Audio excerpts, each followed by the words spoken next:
Archaeologists were shocked when they found out this baby was born after this woman got buried.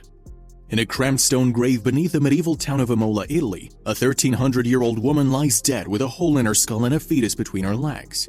The fetus, now just a collection of tiny bones trailing below the mother's skeletal pelvis, was likely delivered in the grave through a phenomenon called coffin birth.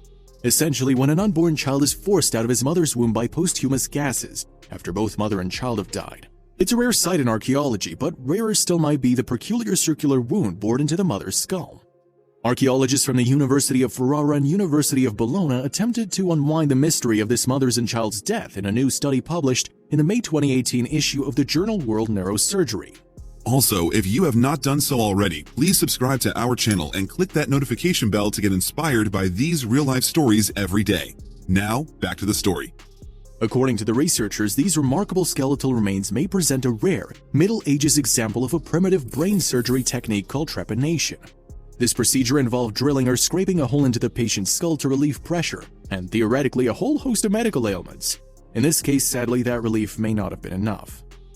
Our hypothesis is that the pregnant woman incurred preeclampsia or eclampsia, two pregnancy conditions involving high blood pressure, and she was treated with a frontal trepanation to relieve the intracranial pressure, the researchers wrote in the new paper.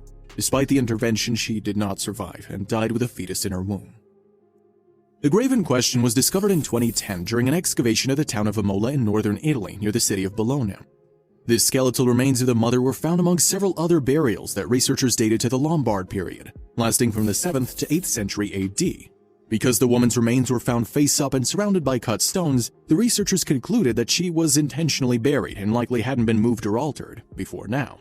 The woman was likely in her mid-20s to 30s and appeared to be nearing the end of her pregnancy when she was buried. Although the baby's sex was impossible to determine, leg measurements suggested it was near the 38th week of gestation. At the top of the woman's skull, researchers detected a small circular hole measuring 4.6 millimeters or 0.2 inches in diameter, a little smaller than the diameter of a pencil. The puncture was precise and round, suggesting that it didn't result from violence or a single extreme blow. Rather, the wound appeared consistent with repetitive drilling directly into the bone, a hallmark of some trepanation surgeries, the study said. Because the skull showed early signs of healing near the wound, it was likely that the hole was inflicted at least 1 week before the woman's death, not posthumously, the scientists said. The researchers also found a linear cut mark a few centimeters above the hole, measuring less than 3 millimeters or 0.12 inches in length. This, they said, could indicate an area where the scalp was cut or peeled away to prepare the skull for surgery. The researchers concluded there was suitable evidence to suggest the wound in the woman's head was caused by a medical procedure similar to trepanation. Why drill into a pregnant woman's head weeks before she's due? One possible reason was to reduce symptoms related to pregnancy, such as high blood pressure, the researchers said.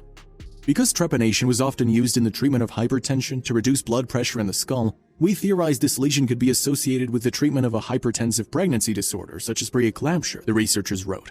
The finding is one of the few documented cases of trepanation in the European early Middle Ages, and the only one featuring a pregnant woman in association with a postmodern fetal extrusion phenomenon.